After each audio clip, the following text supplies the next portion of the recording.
Não há dúvidas de que servir a Deus numa igreja local, juntamente com toda a família, é uma bênção. No entanto, para que este relacionamento continue a abençoar vidas, é preciso zelar pelos seguintes princípios. Então, na igreja local, a família não deve se fechar em si mesma. Então, é uma coisa importante, família não pode chegar na igreja, chegou ali, são 5 membros da família. Aí você chega aí e se fecham em torno de si própria. Só conversam um com o outro, só oram uns pelos outros ali. Então não pode ser assim. A família está ali para se reunir com outras famílias. Então você deve ser uma família abençoada para abençoar os outros. Uma família alegre para alegrar os outros. Uma família equilibrada para equilibrar os outros. Então você deve irradiar a presença de Deus para os outros. Nossa função sempre é abençoar os outros. Outra coisa, não deve haver motivações que desrespeitem a liderança constituída ou a qualquer outra pessoa. Então você não pode usar o tamanho da sua família para poder ter aí primazia na igreja. Não pode, nós temos aqui 20 membros da nossa família. Então nós podemos exigir do líder que faça aquilo que nós queremos que seja feito. Não, não é assim. Você está ali para se submeter à autoridade que Deus deu ao líder. Você não pode exigir alguma coisa por causa do número de pessoas que tem na sua família. Você está ali para ajudar a igreja, não para ser ajudado, e não para ter primazia. Quem escolhe a liderança é Deus, e você se submete à autoridade que Deus colocou na igreja. A família deve investir tempo para se relacionar com outras famílias também. Então a família vai ter que investir tempo. Não pode a família se concentrar apenas nela mesma e todo o tempo que tiver disponível está só eles reunidos. Não, é preciso investir um tempo para ajudar a igreja, para fazer alguma coisa na igreja, para trabalhar em alguma coisa na igreja. Então pode ser na música, pode ser no louvor lá, cantando ou tocando, pode ser aí na evangelização, pode ser aí na organização, né? Enfeites na igreja, pode ser na organização de jantares, de reuniões, pode ser aí que você seja bom ensinador, vai ser o professor da escola bíblica dominical, pode ser que tenha lá na família um pregador, vai ser usado para pregar o evangelho. Então, alguém que tenha facilidade de evangelizar, vai ser usado nessa tarefa. Então, a família deve se dispor, deve se colocar à disposição da liderança da igreja para trabalhar na igreja. Número 4, a família do obreiro. O exercício do ministério não dispensa o obreiro de sua responsabilidade como esposo e pai. Infelizmente, em algumas igrejas locais é comum cobrarem da família do pastor um padrão de perfeição que nem o evangelho preceitua. Prevenção ao pecado e vida de retidão da presença de Deus e diante da sociedade são atributos peculiares a toda a família cristã. Porém, é preciso reafirmar que a família do pastor é igual a de qualquer outra pessoa. A esposa do pastor tem nome e os filhos também, e precisam dos mesmos cuidados que as demais famílias da igreja precisam. Então, o pastor, ele tem que lembrar que ele é pai e que ele é esposo. É preciso que a família do líder seja exemplo para as outras famílias.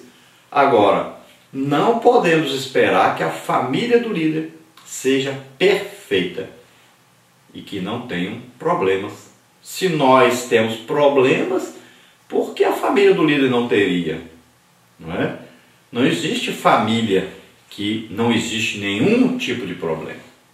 Todas as famílias, por melhor que sejam, por mais bem estruturadas que sejam, sempre tem ali um membro que parece que vai saindo, né, pela tangente, né?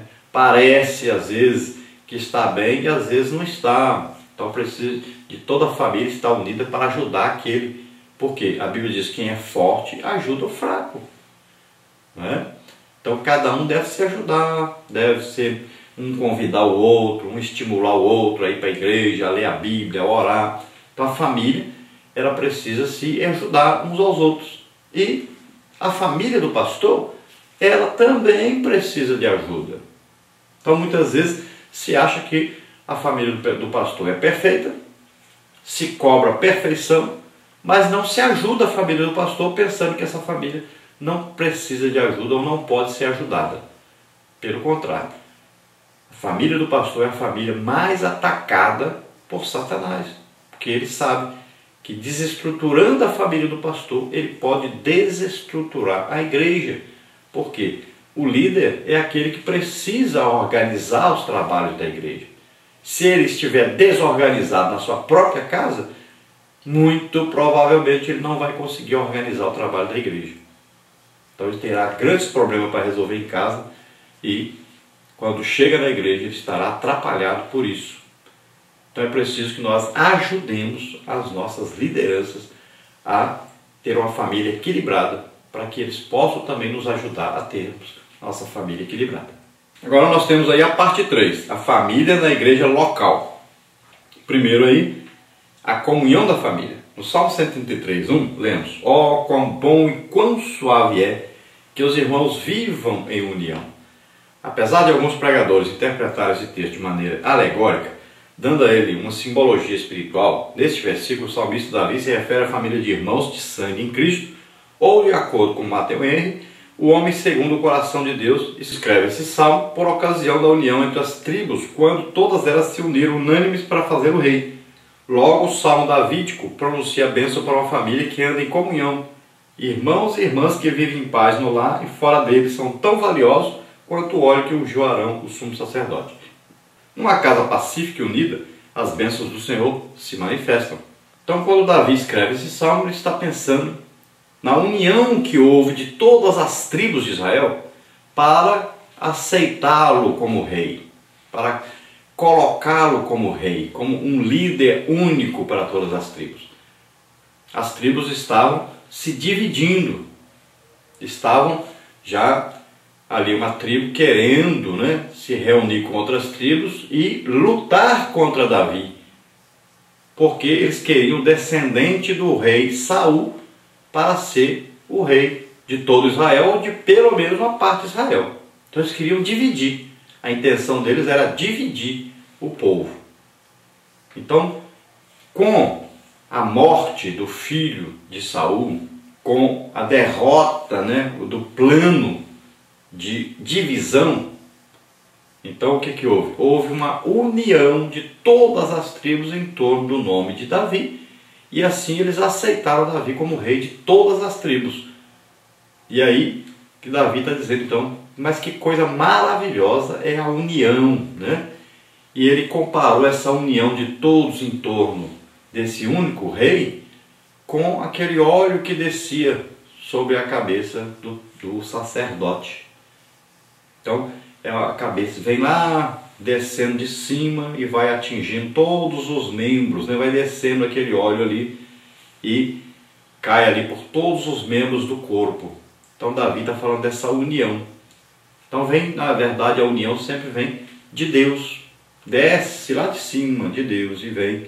Então passa pela liderança da igreja, a cabeça do corpo é Cristo, e vem passando ali pelos líderes que ele escolheu, colocou na igreja, que nós estamos lá em Efésios capítulo 4, versículo 11, apóstolos, profetas, evangelistas, pastores e mestres. Então, são 5 ministérios que Jesus coloca na igreja. Então, o óleo vem descendo, passa aí pelos líderes, e vai passando por todos os membros do corpo, formando um grande corpo de Cristo na terra, unidos, todos no mesmo corpo, com a mesma função, que é ganhar as almas para Cristo. Número 2 é envolvendo-se com o corpo de Cristo. A leitura bíblica em classe, particularmente os versículos 7, 11, 12, 13 e 15, então está lá, ó: saudai a Adrônico e a Júnia, meus parentes, meus companheiros da prisão, os quais se distinguiram entre os apóstolos e que foram antes de mim em Cristo. Saudai a Péres, aprovado em Cristo, saudai a família de Aristóbulo, saudai a Herodião, meu parente, saudai aos da família de Narciso, os que estão no Senhor, saudai a Rufo, eleito no Senhor, e sua mãe e minha, saudai a Filólogo e a Júlia, e a Nereu e a sua irmã, e a Olimpas, e a todos os santos que estão com ele. Então, nesses versículos, então, destaca o exemplo de familiares unidos pela causa do Evangelho. O apóstolo Paulo muito se contentou com o esforço empregado em cada família na causa do reino de Deus.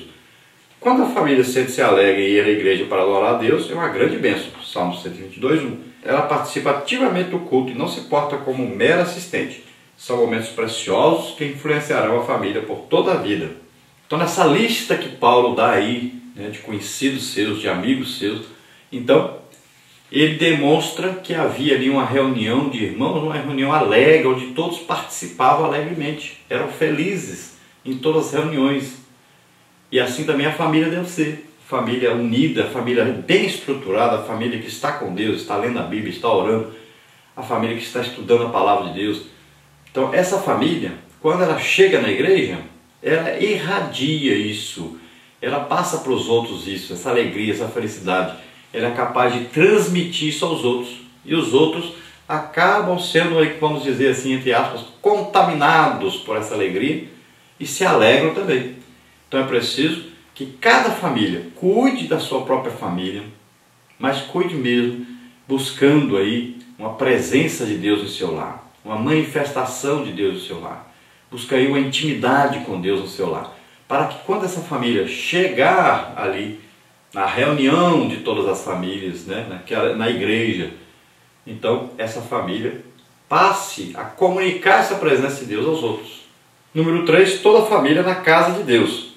A igreja local é o espaço religioso onde adoramos a Deus e proclamamos o Evangelho. Nada pode impedir esse ideário cristão. Por isso a família chamada por Deus é convocada a depositar o seu talento na causa do Evangelho. No ensino, na pregação, na música ou qualquer outra atividade que vise pregar o Evangelho e edificar a igreja de Cristo, a família cristã deve estar lá. Não deixe de ir aos cultos, à escola dominical e aos encontros da sua igreja. Esta rotina glorificará a Deus e edificará você e sua família. Então a família, ela é convocada por Deus a ajudar o trabalho da igreja. Então a igreja, nós já vimos que a igreja ajuda a família, mas é preciso que a família ajude a igreja. Então a família, cada membro tem uma importância muito grande lá na igreja. Cada membro da família, que é uma família estruturada, ela vai ser importantíssima quando chegar lá no relacionamento com os outros na igreja. Então cada um tem aí um talento, né? Deus dá um talento para a pessoa. E essa pessoa vai servir as outras pessoas com o seu talento. É assim que funciona. Quanto mais você dá para os outros aquilo que Deus lhe deu, mais Deus vai lhe dar para que você abençoe mais pessoas. E é assim que funciona. Então sempre uma liderança, ela deve sempre, como um professor de escola bíblica dominical, deve sempre, além de ensinar a palavra de Deus, ministrar às pessoas. Ministrar cura, batismo com o Espírito Santo, libertação, dons do Espírito Santo. Você deve procurar ser instrumento de Deus para abençoar os outros.